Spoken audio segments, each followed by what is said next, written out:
Hello and welcome to the Wake Up Call podcast. Today we are speaking with Dr. Philipp Bagus about deflation. Dr. Bagus is a professor of economics at Universidad Rey Juan Carlos and is the author of In Defense of Deflation. He is also the author of The Tragedy of the Euro and, most recently, Blind Robbery, How the Fed, Banks, and Government Steal Our Money. You can follow his work at philippbagus.com. You can find him on Facebook under Philipp Bagus, and on Twitter at Philipp Bagus. That's at PhilipPbagus. For more information, please see the show notes page for this episode at wakeupcallpodcast.com/deflation. Philipp, welcome to the show. Thank you. Thank you for having me. Well, thanks for joining me. So let's start out with a brief overview of what deflation is. So what is deflation? Why does it matter? Why is this such an important topic? Well, one should distinguish between the normal Austrian definition of deflation, which is a fall in the money supply. But in my book, I use the mainstream definition of deflation, which is falling prices. And why are falling prices, price deflation, so important? Well, because it's basically the scapegoat that is used to justify all the crazy monetary experiments that we are now suffering from. So it says, deflation, price deflation. They don't call it price deflation, but they mean price deflation. They say deflation would be so horrible, and we are so close. We are so close to price deflation. Inflation is very low. So we have to do very extraordinary measures to prevent it. So it is justified to do QE or to buy in Europe government bonds of bankrupt countries. So all the monetary inflation is justified by the unjustified fear of deflation. Okay, now you hinted there that various schools of economic thought have different ways of looking at deflation. Can you go into that a little more? What the Keynesians have to say about deflation, or neoclassicals, or Austrians? What do these various schools of economic thought have to say about this topic?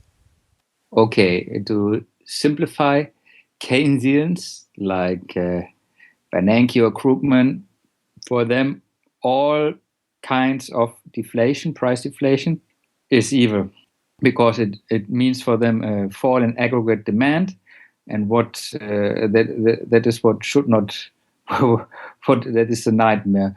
So we need the government to prevent it, to boost aggregate demand, if necessary through money printing, so that prices don't fall. The neoclassical economists, there are also different groups, but many say there are different kinds of deflation. Some are good, some are bad. For example, when the fall in prices is caused by economic growth, they say that is a good deflation. We don't need to do anything about it. While the Keynesians would say, or what they do say when they are central bankers today, they say, no, if prices fall, no matter what the cause, we have to react. So the neoclassicals say when prices fall due to economic growth, that is good, that is benign. But there are also other causes of falling prices, of price deflation, that they think are bad. For example, hoarding. When people start to increase their cash balances and spend less, so then they think there could be a downward spiral of falling prices, bankruptcies, and fall in aggregate demand. And bank credit deflation, bank credit contraction, neoclassical economists, that occur during a recession, they consider also bad, and they think that it must be counterbalanced by monetary measures. While Austrians are the ones that are the most favorable towards all kinds of deflation. Well, there has been also some unfortunate Austrian critiques of deflation, and I criticize Austrians when it comes to deflation in an article published 13 years ago called deflation when Austrian become interventionists, because there are some parts in Mises, especially Hayek, even in Rothbard, when it comes to monetary reform, where they tried to prevent falling prices.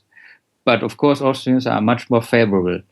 So in my book, I make it's called In Defense of Deflation. So the title says it all. Of course, Austrians don't like deflation if it's caused by the government, because it is also possible that deflation is caused by the government, but then it is not bad because prices fall, but because the fall in prices has been caused by government intervention. All right, so in your book you list four causes of deflation. The first of which is growth deflation. And you mentioned that neoclassical economists are favorable towards growth deflation, whereas Keynesians maybe are not. Can you explain what growth deflation is, how it comes about, and what the consequences are from growth deflation? Yes, it should be the standard. Growth deflation is what we see in the technology sector, what we are used to do there, used to experience there, that computer prices fall, or prices are the same and quality goes up. Smartphone prices fall or quality goes up. So this should be the normal result in a free market economy where we have sound money, where the money supply, maybe gold, increases 1.5% per year, and economic growth is faster than the increase in the money supply. So when economic growth is 3 or 4% and the money supply only increases 1%, so then we should see that prices fall, and all the benefit of the economic growth is then spread to all the population in form of falling prices, that things get cheaper. So this should be what now we have in the technology sector. We should see all over the economy, that economic growth causes prices to fall. Why is that not happening today? Because central banks increase the money supply much faster than productivity is growing. Well, and we used to see it across other sectors of the economy as well, particularly in the United States in the 1800s. Now, you mentioned that central banks have a lot to do with that no longer being the case, but why is it still the case that we see this growth deflation in the technology sector and a few other sectors? Why hasn't it been entirely stamped out? Because the productivity growth in these sectors is so high, because these sectors are less regulated than other sectors. There are much more innovations and therefore increases in productivity, which are faster than the increase in the money supply. While there are other sectors where productivity is not rising so fast, and there we see prices to rise. All right, so let's move on to the second cause of deflation, that being cash building deflation. What is cash building deflation, and where do we see that? And I suppose this is an area where maybe the neoclassicals and the Austrians would differ a little bit, with the neoclassical economists frowning on it much more so than the Austrian school. So what is cash building deflation, and what are some of the consequences from that? Cash building deflation is the neutral term, the scientific term. It is more known under the term hoarding. Hoarding is when people are scared, and when uncertainty increases. There may be the prospect of war, or of a natural catastrophe, or internal conflicts, or it might happen in a recession, when people fear that they might lose their jobs, or when the value of their house has collapsed. So what people then do is they hoard, or they increase their cash balance. How do they do that? Well, they want more cash than before, because they don't know what they will have to buy, what will come if they will lose their job, etc. So they spend less or sell more than before. They sell stuff, or they spend less. And the result is, when all people try to do that, is that prices fall.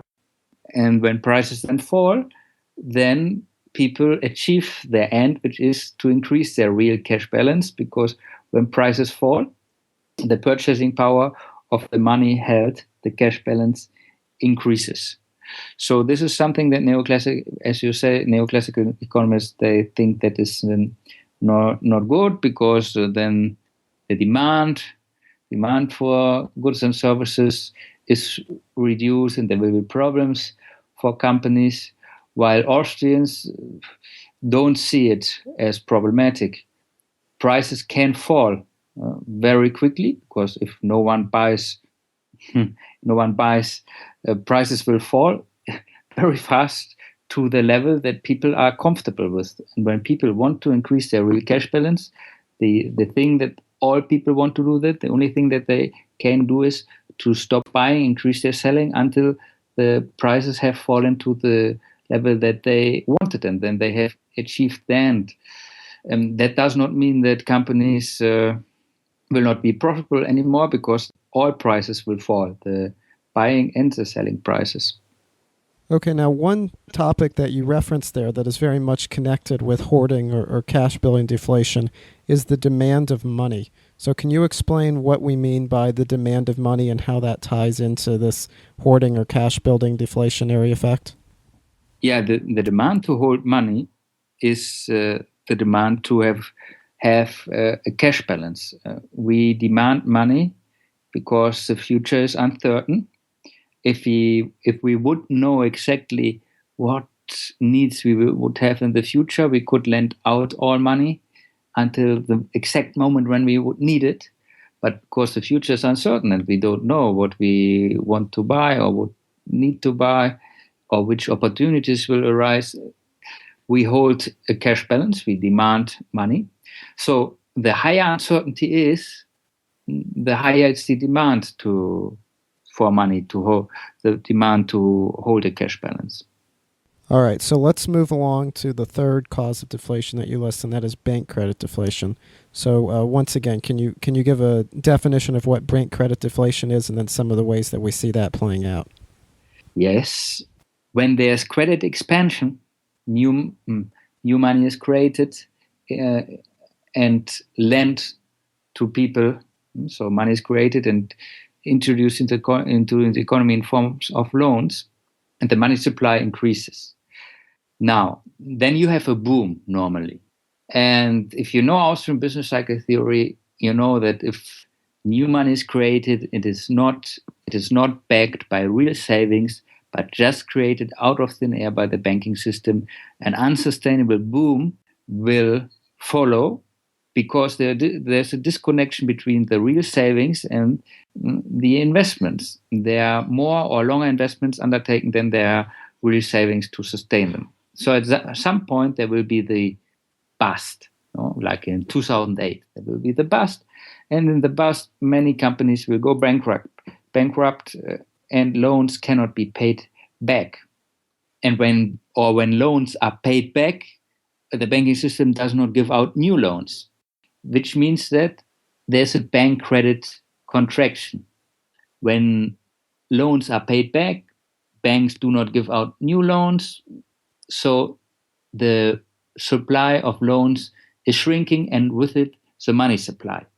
In the same way that the money supply increased during the credit expansion, now in the recession, we have a tendency of paying down debts or bad loans that causes the money supply to shrink.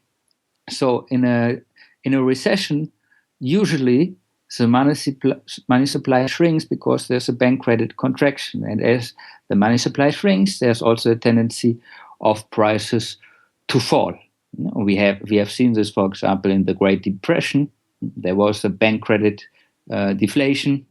There was a tendency in 2008, and it certainly would have happened if central banks would not have counteracted this tendency of deleveraging of the bank credit deflation with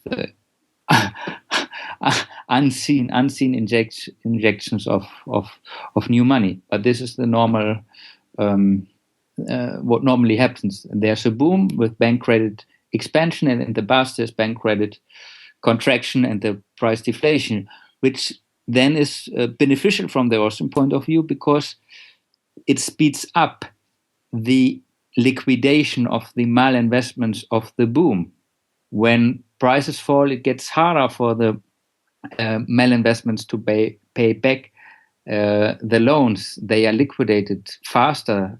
For example, in the housing sector, where there was the bubble in the last boom in Spain, but also in the United States, then all these housing companies are liquidated faster, and prices come down faster in the housing sector. So the houses can be allocated for new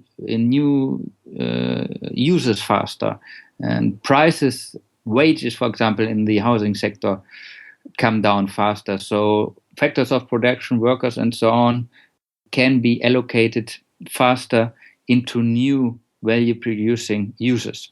While if you counteract this tendency of prices to fall on bank credit deflation, you artificially prop up these malinvestments. And the factors of production that are, for example, in the housing sector remain there. Like in Spain in 2008, we were building 1 million of new housing units per year.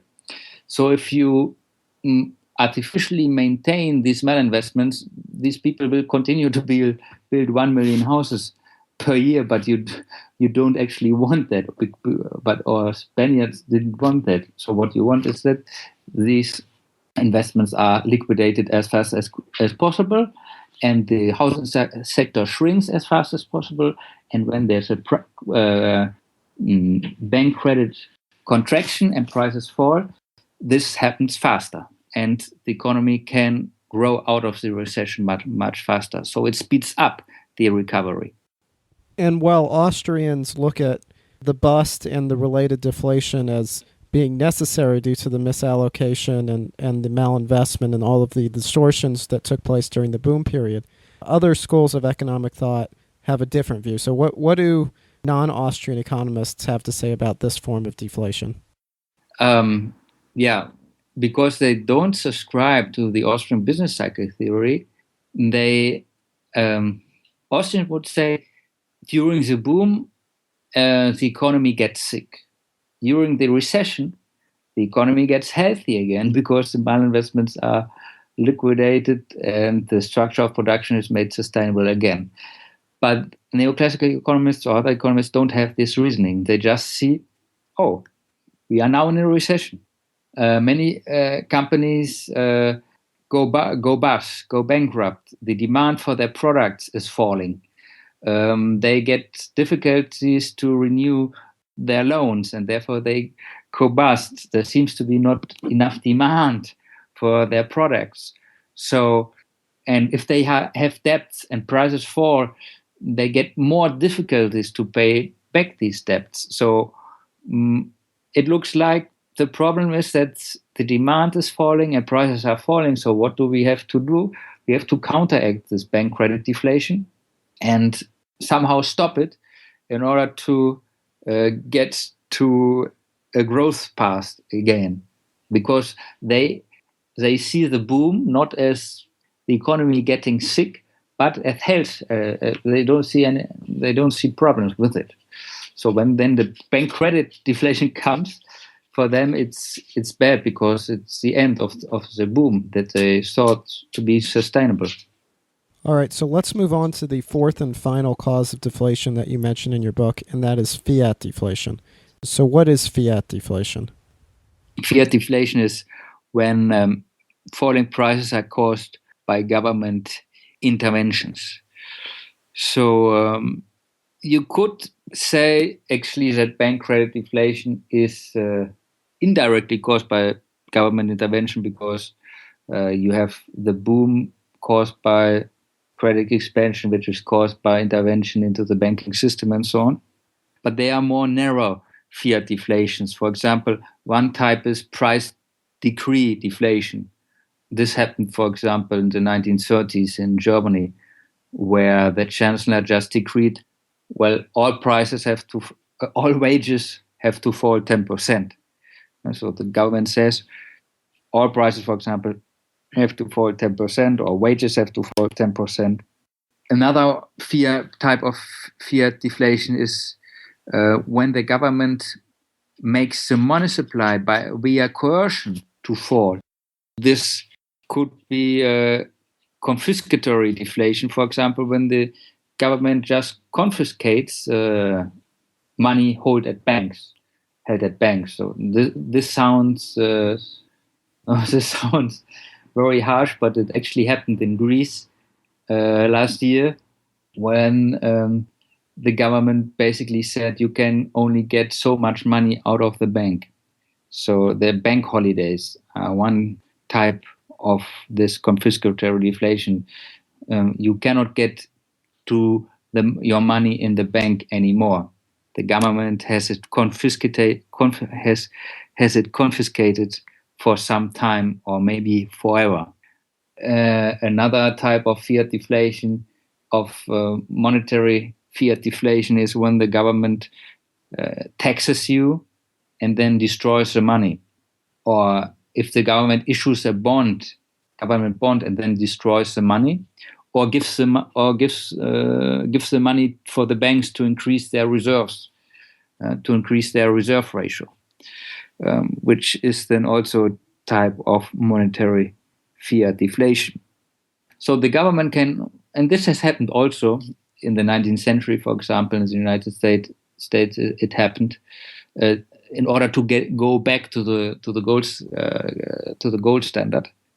So this is a kind of deflation that Austrians would argue is problematic, because it's caused by government interventions into the economy.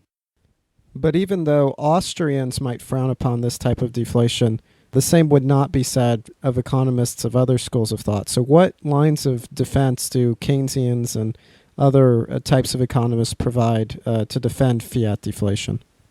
Well, several ones. For the price decree deflation, you could make the case, for example, and that was the case in Germany in the 1930s, that labor unions were very strong and wages were just too high because of this government privileges. So what then the government said, well, we just decree all wages to fall 10%. And this was, in a way, it corrected the bad effects, the unemployment caused by another government intervention, which were the privilege to labor unions. The confiscatory deflation, where the government confiscates money temporarily or forever, this is justified by the necessity of the public good. So, for example, you need the banking system to sustain, or the monetary system to sustain. So, therefore, you cannot get your money, but it's confiscated. And you cannot get it. And the other types, fiscal deflation, bond deflation, where the money taxes you or issues bonds and then destroys the money, it's also justified by saying we have to maintain the monetary system, and therefore we have to do this extraordinary measures. There's no other way. Okay, so I want to take in the remaining time we have, I want to look at two examples of deflation that you highlight in your book, and we've touched on these a little bit so far, but I want to quickly take a little bit of a deeper look at them. So the first is the American growth deflation of the mid to late 1800s. So this deflation maybe isn't looked upon too kindly by mainstream economists and historians, and they like to claim that there were long depressions during that period, and that it wasn't necessarily a period of economic growth the way that maybe Austrians think it was. So what's the truth about that period of deflation in the United States, and what do mainstream economists get wrong about that time period? It was after the Civil War until the end of the century, 19th century, it was probably one of the greatest period of economic growth worldwide. and at the same time where prices were falling. So it illustrates you that you can have economic growth and falling prices at the same time. Prices were falling, I think, more than 3% per year on average in this period. And it was actually partially caused by the economic growth. The economic growth caused these prices to fall. So price deflation is not incompatible with strong economic growth, as we can see from this period. Of course, there were some recessions because we had also a fractional reserve banking system and credit expansion, and there were recessions during this period. But this did not take away the enormous economic growth that the United States and other places in the world were experiencing during the time. All right, and the second example is the German deflation of the 1930s. Now, of course, as most people know, there was a tremendous hyperinflation in the 1920s in Germany under the Weimar Republic. So what in that hyperinflation then led to the ensuing deflation, and what was the fallout and what were the consequences from that deflation in Germany? We had the hyperinflation in 1923. Then came the Dawes Plan, and Germany was put again on a gold standard, and then there were the currency stabilized. There was a boom. Much money, short-term money was flowing into Germany, American money. So Germany indebted itself short-term, that is 3-month loans, 6-month loans. The governments, the municipal governments, they all spent the money. So there was a huge boom. And then after the boom, of course, the crash of 1929, and then 1931. Important banks crashed in Austria and then in Germany. And this also meant, of course, that they couldn't pay back their short-term international loans to the United States. So this all came to be a worldwide crisis. So then we had the typical bank credit deflation, where loans turned bad, where people tried to reduce their debts, pay down their debts, and prices fell. And this made it more difficult for people to pay back their debts. So companies went bankrupt. So prices fell. And actually, Brüning, the Chancellor Brüning, was accused of an austerity policy, a term that we now got to know again during the last years. He was accused of not doing enough. He was accused of cutting back government expenditures in this situation of cutting back wages of public employees. So he was accused of austerity. And if you look at the numbers, it worked. It worked. The bank credit deflation purged the malinvestments. The structure of production got realigned with consumer wishes, got sustainable again. And during his last months, you see already the economy recovering. But then his government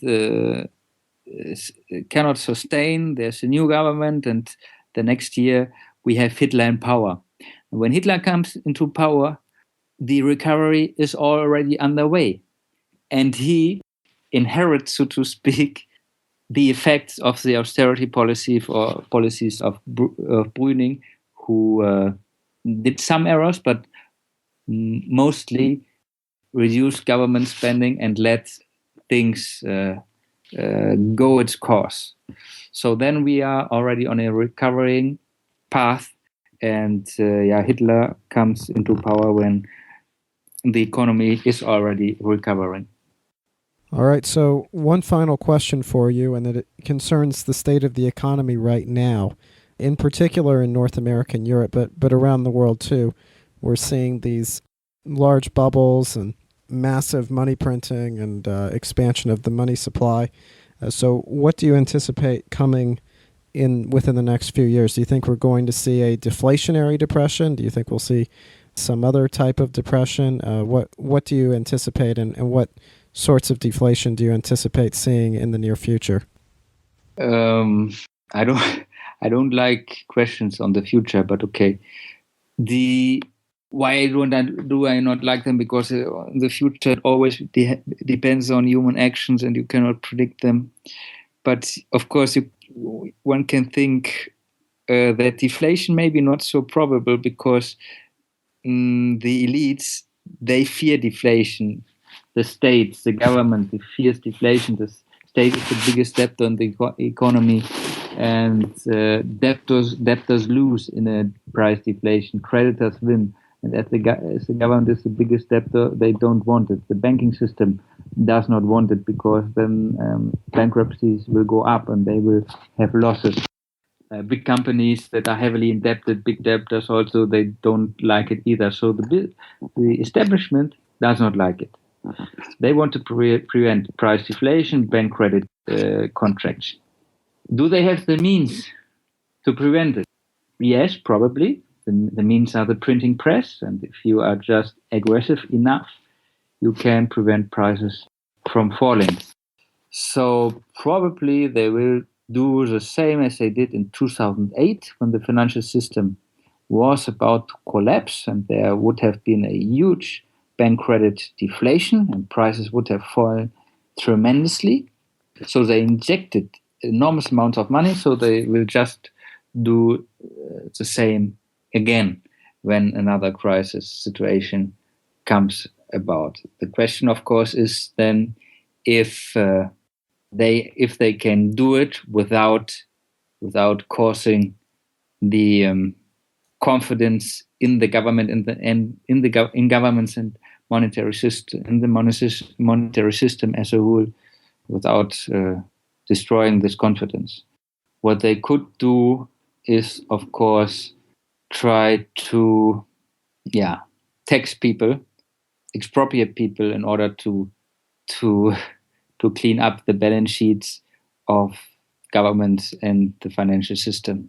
Or they could just continue what they are now doing with negative interest rates, which is basically also a tax on savers, which they use in order to reduce government debts and reduce overall debts in the economy. All right. Well, I know it's hard to predict the future, but because we are in such uncertain times economically and otherwise, but particularly economically, I wanted to get your take on that. But thank you very much for joining me today. What are the best ways for listeners to follow your work? And what do you recommend someone read if they're interested in learning more about the sorts of things we've been discussing today? Yeah, I have a website, philippbagus.com. I'm on Twitter and on Facebook, where I will always post if I publish something. I wrote with a colleague, Andreas Marquardt. We just recently published an introduction to monetary economics. It's, as you mentioned, the book, it's called Blind Robbery, how the government, how the state, central banks and banks steal your money. And there we try to explain in easy terms, provocative also, and entertaining, all these problems that we have with our current monetary system, the state monopoly and money. And there's also a chapter where we talk about the future, what could happen with the future, because the monetary system as it is now is not sustainable. So I recommend you to look into that also. Okay, great. Well, I want to remind everybody to go check out the show notes page for this episode. That's wakeupcallpodcast.com/deflation. And of course, we'll link to philippbagus.com and to Blind Robbery and In Defense of Deflation and The Tragedy of the Euro, which, by the way, is excellent, The Tragedy of the Euro. I encourage everyone to check that out too. But wakeupcallpodcast.com/deflation. is the place to go to find resources related to this episode. And I want to encourage everybody while they're there to sign up for our email list and subscribe to the show on iTunes or Stitcher or the podcatcher of their choice so that you can stay up to date on what's going on with the show and make sure to not miss any episodes. And Philip, thanks for joining me today. And I'd love to speak with you again sometime soon about the Euro or about your new book, Blind Robbery. Well, you're very, very welcome. It has been a pleasure. All right. Well, thank you very much. Thank you. Thank you for listening to this episode of the Wake Up Call podcast. If you would like to listen to more episodes, please subscribe, rate, and review the show on iTunes or subscribe on Stitcher. And check out our website at wakeupcallpodcast.com. There you will find show notes pages and comment sections dedicated to the show. You can also email us at contact@wakeupcallpodcast.com if you're interested in being interviewed for the show or have any other suggestions. Thank you.